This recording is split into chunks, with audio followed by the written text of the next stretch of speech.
और हमारे पार्टी के एकात्म मानववाद और अंत्योदय के प्रणेता श्री दीनदयाल जी के पुण्यतिथि पर उनको श्रद्धा सुमन अर्पित करते हुए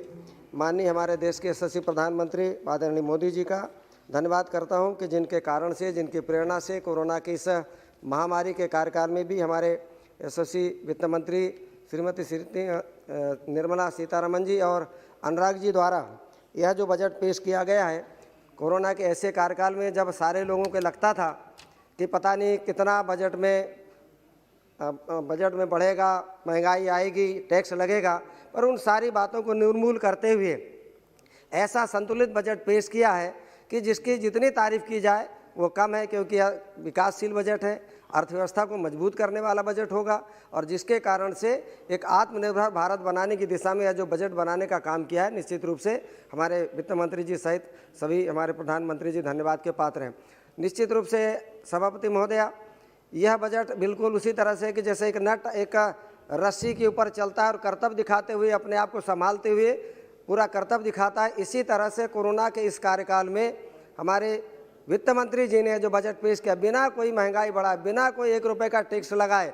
और पहले की ज़्यादा तुलना में बजट हर विभाग को देने का काम किया है। तो इसलिए जितनी इस बजट की तारीफ की जाए वो कम है सभापति महोदया, और होगा भी क्यों नहीं सभापति महोदया, कारण कि हम दीनदयाल जी के अंत्योदय को लेकर चलते हैं, एकात्म मानववाद को लेकर जब चलते हैं तो दृष्टि ही जब हमारी उस तरह से है कि जो अंतिम छोर में रहने वाला व्यक्ति, चाहे वो किसान हो, चाहे व्यापारी हो, चाहे युवा हो, महिला हो, किसान हो, चाहे वो हमारे इंफ्रास्ट्रक्चर का मामला हो और देश के किसी भी कोने का प्रांत हो, चाहे वो उत्तर से लेकर दक्षिण और पूर्व, सबको एक समान दृष्टि से देख करके विकास के लिए सबको भरपूर पैसा देने का काम इसमें किया है। तो निश्चित रूप से ये हमारी उस अंत्योदय की नीति का परिणाम है। मैंने सभापति महोदया देखा है कि जब जब भी जहाँ जहाँ जिन जिन प्रांतों में भारतीय जनता पार्टी की सरकार रही या जब जब केंद्रीय सरकार भारतीय जनता पार्टी की बनी, तब तब विकास की गति बहुत तेज हुई। मैं बताना चाहता हूँ महोदया कि हमारे को एक मूलभूत सुविधाएं क्या लगती हैं बजट में, बिजली, पानी, सड़क, शिक्षा, चिकित्सा, रोजगार, फिर इसके अलावा हर एक और सारी चीज़ें हैं। बजट के उन बिंदुओं पे नहीं जाऊंगा क्योंकि समय कम होगा, तो इसलिए इस पर आवश्यकता है। तब आप देखिए कि एक समय वो था, मैं भी एक पेशे से चिकित्सक हूँ, 75 का उस समय का कार्यकाल याद करता हूँ कि जब मैं चिकित्सा करता था तो गांव में चलने के लिए सड़क नहीं, पीने का पानी नहीं, बिजली नहीं। अब ये धीरे धीरे करके आया और जब अटल जी की सरकार जब पहली बार 1998-99 में बनी,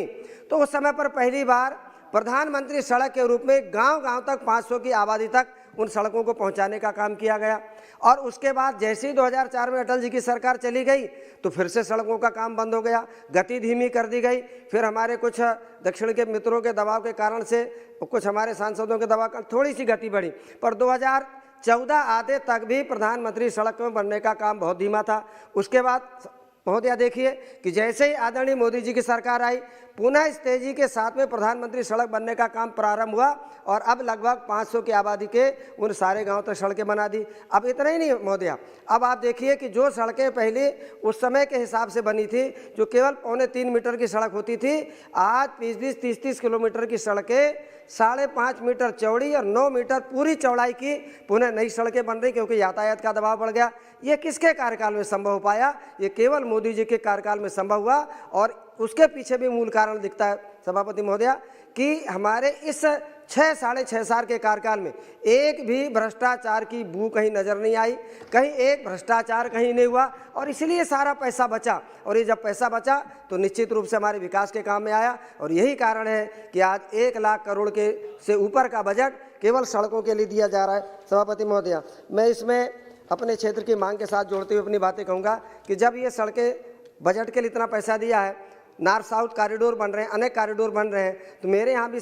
मेरा जो लोकसभा क्षेत्र सभापति है उसमें कान्हा और पेंच, ये 2 नेशनल पार्क आते हैं। तो इनके बीच में सिवनी से बालाघाट तक का एक मार्ग यदि मेरा नेशनल हाईवे में हो जाए, 4 लेन हो जाए, तो सीधा कान्हा को जोड़ने वाला मार्ग बनेगा। और जो लोग नागपुर से सिवनी और सिवनी से कान्हा के लिए जाएंगे उनको एक सीधा नेशनल हाईवे मिलेगा, 4 लेन का मार्ग मिलेगा। तो हमको इसमें पर्यटन में भी लाभ मिलेगा और राजस्व की भी इसमें हमको वृद्धि होगी। तो ये इस की मांग करता हूँ। और दूसरा, जबलपुर से नागपुर और नागपुर से रायपुर के बीच में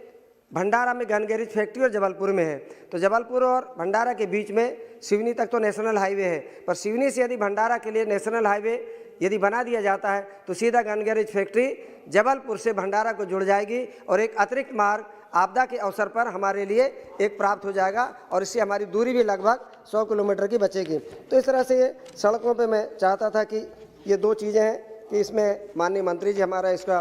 विशेष ध्यान रखेंगे तो लाभ मिलेगा। महोदया, मैं रेल की बात करूं, रेल 23 साल हो गए मेरे अपने क्षेत्र में। अंग्रेजों के ज़माने की रेल थी, छोटी रेल पातें थी, और जब अटल जी सरकार में आए तब उन्होंने तय किया कि 2012 तक जितनी भी नैरो गेज की लाइनें हैं उन सबको परिवर्तित कर दें। पर आपने देखा होगा 2004 में जैसी सरकार गई फिर गति धीमी रही, तो कहाँ 99 में स्वीकृत हुई मेरे यहाँ की रेल, आज 2021 में बालाघाट की नेहरू गाज की रेल पूरी हुई और जिसमें रेल चलना प्रारंभ हो गई। नैनपुर से छिंदवाड़ा का काम तेज़ी से चल रहा है और लगभग वो जून माह तक कंप्लीट हो जाएगा। इसमें भी तो कहने का मतलब है महोदया कि जब जब भारतीय जनता पार्टी की सरकार आई तो इन अधोसंरचना के ऊपर काम करने का प्रयास हुआ और आने वाले समय के लिए मैं और मांग करना चाहता हूँ कि एक हमारे प्रधानमंत्री जी बहुत उदार हृदय हैं, पिछले पता नहीं कितने प्रधानमंत्रियों के कामों को पूरा करने का काम किया है। तो ऐसे ही एक प्रधानमंत्री हमारे रामटेक से हुआ करते थे, हमारे जिस समय अयोध्या का मंदिर गिरा था तो उन्होंने उस समय पर सर्वे किया था रामटेक से नागपुर से जबलपुर को जोड़ने के लिए। तो ये ऐसा कॉरिडोर होगा कि अभी आप ढेर सारे कॉरिडोर बना रहे हैं, तो उत्तर और दक्षिण को जोड़ने के लिए यदि नागपुर से जबलपुर के बीच में इसको जोड़ा जाता है तो 275 किलोमीटर की दूरी कम होगी और ये रामटेक से गोटे गांव तक का यदि मार्ग बनाया जाता है तो केवल एक 150 किलोमीटर का मार्ग बनेगा। तो एक अतिरिक्त मार्ग जो भी इटारसी, नागपुर से इटारसी होकर जो दिल्ली तक आता है, कभी इसमें यदि कोई आपदा आ जाती है तो फिर वो दिक्कत होती है, तो इसलिए इसको भी बनाया जाए। तो ये मैं रखना चाहता हूँ। सभापति महोदया, राष्ट्रीय अधोसंरचना के बारे में कहना चाहूँगा कि अधोसंरचना लगभग इस समय पर 7400 परियोजनाएं चल रही हैं। अब उसमें बिजली है, पानी है, सड़क है, रेल के मामले हैं, तो इसमें भी पैसा देने का काम इस सरकार में किया है। अनुसंधान के क्षेत्र में देखिए, एक समय था कि नभ में, जल में, आकाश में, थल में सब जगह भ्रष्टाचार व्याप्त था, पर आज अनुसंधान अंतरिक्ष में, जल में, थल में किया जा रहा है, जिसके कारण से आज हमारी इतनी सीमाएं मजबूत हुई। सैनिकों के लिए रक्षा के क्षेत्र में सामान मिला। हमारे एक मित्र भी कह रहे थे कि पेट्रोल का दाम इतना बढ़ा दिया, पर ये कभी कभी धन्यवाद दीजिए उन पेट्रोल लेने वालों को भी कि जिनके कारण से जो पैसा आ रहा है, रक्षा के क्षेत्र में हम कितने मजबूत हुए हैं, जरा इसका भी तो विचार करिए। भारत देश मजबूत हुआ है, ताकतवर बना है, और ये रक्षा के क्षेत्र में जितना पैसा आज खर्च किया गया है, क्या जीवन में कभी इतना पहले किया गया था? नहीं तो आप याद करें, भूलना नहीं चाहिए कि हमारे सिपाहियों के लिए पहनने के लिए जूते तक तो थे नहीं, उनके लिए बुलेट प्रूफ, उनके लिए जैकेट नहीं हुआ करती थी। तो ये सारी कमियों को आज इस रक्षा क्षेत्र में भी, सब एक दो मिनट, रक्षा के क्षेत्र में भी आज लगभग 1,14 करोड़ का 1 लाख से ऊपर के बजट दिया जाता था। आज इस बार बजट 1.35 लाख करोड़ का बजट है। शिक्षा के क्षेत्र में भी एक दो मिनट समझ कर, शिक्षा के क्षेत्र में भी सभापति महोदय देखिए कि आज राष्ट्रीय शिक्षा नीति को परिवर्तन किया है। 35 साल से चल रहा था कि कभी शिक्षा नीति को परिवर्तन करेंगे, पर जब हमारे देश के दृढ़ निश्चय प्रधानमंत्री आए तब ये शिक्षा की नीति में परिवर्तन हुआ और इस नीति का दूरगामी जो असर आएगा, मैं एक मांग करना चाहता हूँ सभापति महोदया कि जब हम इस देश में अच्छी चरित्रवान सारे लोगों को शिक्षा देना चाहते हैं, सैनिक स्कूल उसका एक अंग है, 15,000 से ऊपर स्कूलों में हम अच्छी गुणवत्ता की शिक्षा के लिए व्यवस्था कर रहे हैं, तो मैं एक मांग करना चाहता हूँ कि क्या देश में हम अच्छे चरित्रवान बनाने के लिए हम सैनिक शिक्षा को अनिवार्य नहीं कर सकते? एनसीसी को हम हर हायर सेकेंडरी स्कूल तक इसी कहीं यदि कर दें तो उसका एक लाभ मिलेगा और एक चरित्रवान लोग हमारे देश में पैदा होंगे। एक दो मांग करते हुए अपनी बात समाप्त करूंगा महोदया। मेरे यहाँ पर नक्सलाइट जिला होता है बालाघाट, और बालाघाट में यदि कोई आपदा आ जाए तो हमको, और सीमा प्रांतीय क्षेत्र छत्तीसगढ़ और नागपुर के साथ, तो जब कोई ऐसी आपदा आती है तो हमें या तो नागपुर या रायपुर या जबलपुर 250 किलोमीटर की दूरी पे भेजना पड़ता है। तो मैं मांग करना चाहता हूं कि जबलपुर को एक मेडिकल कॉलेज दिया जाए ताकि हमारी ऐसी आपदा की घड़ी में जब हमारे सैनिक हताहत होते हैं, पुलिस वाले हताहत होते हैं और हमारे लोगों को जब बीमारी आती है तो उनको उसका लाभ मिल सके। और इसी तरह से मेरी एक अंतिम मांग कहते हुए कि जब रेल के लिए जो ज़मीनें ली गई और उसमें 2016 में अवार्ड हो गई ज़मीनें, उनको पैसा दे दिया गया, पर अभी तक नियम के अनुसार उनको नौकरी नहीं दी गई। तो तिरोड़ी से कटंगी के बीच का जो हमारा रेल लाइन 8 किलोमीटर का नया रेल मार्ग बन रहा है, ज़मीन ले ली गई, पर अभी तक उनको नौकरी नहीं दी गई है। तो उनको नौकरी दे दी जाए, क्योंकि 11/11/19 का एक नया कानून बता के कह रहे हैं कि अब आपको नौकरी नहीं मिलेगी, जिसके कारण लोगों में काफ़ी निराशा है। वहाँ पर लोग अनशन पे बैठे हुए हैं। तो मैं चाहता हूँ कि हमारे रेल मंत्री जी, मैंने उनसे मिला भी हूँ, आग्रह भी किया है, और मेरे अकेले क्षेत्र का मामला नहीं, और भी उस समय पर जो नैरो गेज की रेल लाइनों को लिया गया या नए रेल मार्ग लिए गए, तो जहाँ ज़मीनें ली गई हैं तो उनको भी उनको नौकरी दी जाए। एक अंतिम बात जो अति महत्वपूर्ण है, कृषि क्षेत्र से जुड़ा हुआ। अभी हम मनरेगा के क्षेत्र में, बस अंतिम है मैडम,